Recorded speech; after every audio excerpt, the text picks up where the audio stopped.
excellent ça. La haine vient d'en bas.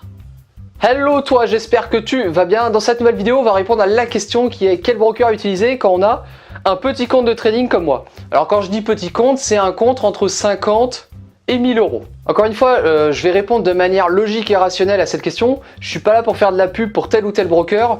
De toute façon, j'ai aucun partenariat. Alors tout d'abord, sachez que la majorité des brokers que vous connaissez, alors je pense à FXCM, IG, CMC, ActiveTrade, bon, ces quatre-là me viennent, il y a, ouais, CMC j'ai dit aussi. Ces brokers-là, en général, proposent une taille de lot minimale qui est du mini ou du micro lot. En général, vous allez voir dans leurs conditions de trading, que ce soit pour du Forex ou de l'indice, suivant ce que vous voulez, sur quoi vous voulez investir, ils proposent micro ou mini lot en fonction du coup ce qu'ils ont. Bon, j'ai pas envie de rentrer dans des complications dans cette vidéo, mais en gros, qu'est-ce que ça veut dire? Ça veut dire que mini lot, ça veut dire 1 euro la fluctuation du prix. Et micro lot, c'est 10 centimes la fluctuation du prix.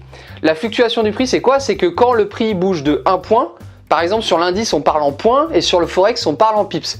Et de toute façon, si vous ne connaissez pas ces notions de lot, de micro-lot et de points, de pips, déjà si ces termes-là vous ne les connaissez pas et que vous en êtes là, c'est qu'il est sûrement pas question pour vous de créer un compte de trading. Donc tout d'abord, avant d'ouvrir un compte, renseignez-vous d'abord sur ces termes qui sont un peu la base du trading quand même.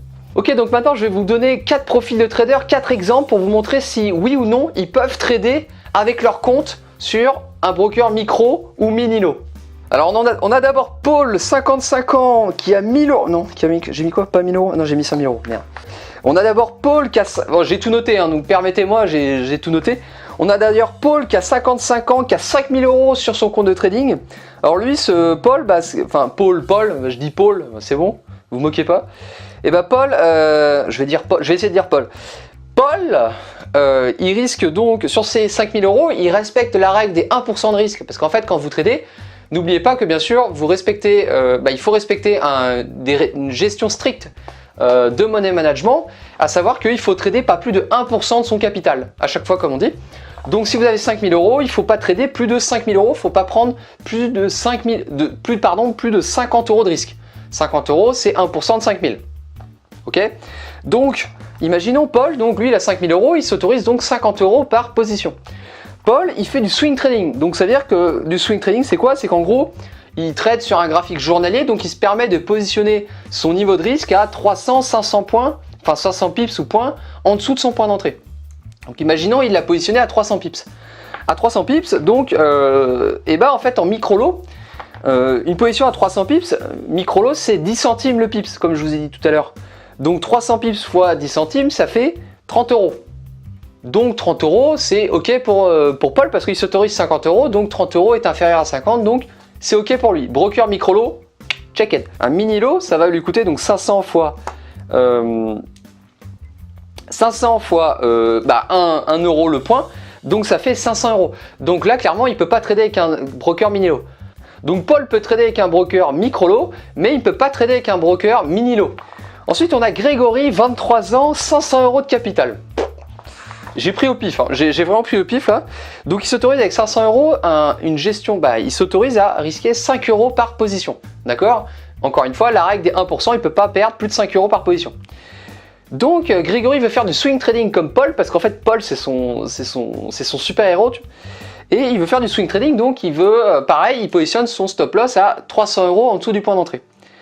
Le problème de Grégory, c'est que s'il veut utiliser un broker micro lot comme Paul, 300 pips, comme on a dit tout à l'heure, 300 pips fois 10 centimes le point, ça coûte 30 euros. Le problème, c'est que 30 euros, c'est supérieur à 5 euros. Pardon. Donc Grégory ne peut pas trader avec un broker micro lot. Et un broker mini lot, c'est pareil, ça lui aurait coûté 300 euros. Donc ça aurait été pas possible. Donc Grégory, lui, est dans une situation avec donc ses 500 euros, il ne peut pas trader avec un broker micro lot parce que c'est 30 euros. En gros, il risque 30 euros par position pour 300 pips. Et il ne peut pas trader avec un broker mini lot non plus. Donc Grégory est dans une situation où un broker micro lot ou mini lot où c'est pas possible.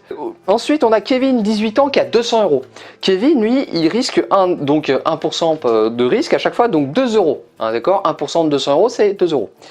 Par contre, Kevin, il trade à court terme. Donc ça veut dire que lui, il ne prend pas comme Grégory des positions avec un un risque de 300 pips, il prend des positions avec un risque de 20 pips. D'accord? Donc Kevin, il trade à très court terme. Donc il est sur un graphique 1 minute et il est vraiment comme un scalper. Donc voilà, il trade à très court terme. Bon bah 20 pips pour lui, pour Kevin, 20 pips sur un broker micro-lot, c'est 2 euros en fait. 20 pips fois 0,1, fois 10 centimes. Donc ça fait 200 centimes, donc, ça fait 2 euros. Donc Kevin peut trader avec un broker micro-lot.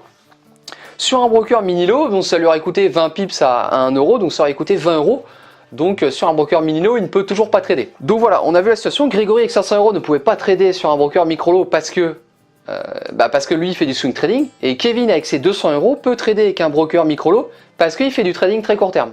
Vous voyez un petit peu la différence? Pour simplifier en gros, un broker mini-lot c'est ok pour les gens qui ont un gros compte. Un broker micro-lot c'est ok pour les gens qui ont un compte supérieur à 5000 euros ou qui font du trading très court terme. Et du coup les autres, c'est-à-dire ceux qui ont un petit compte, qui ont moins de 5000 euros, comment font-ils s'ils veulent trader et faire du swing trading? Oanda, c'est le seul broker sérieux régulé FCA que je connais et qui propose aux traders de trader donc avec une très petite somme d'argent. Par exemple, là je suis sur leur plateforme, vous voyez en live, j'entre, comme vous le voyez, la somme de 300 pips comme seuil de perte. Il me dit que je risque 2 centimes. En augmentant un peu, je peux monter la somme désirée jusqu'à la somme désirée, donc 50 centimes, 5 euros, 50 ou même 5000 euros.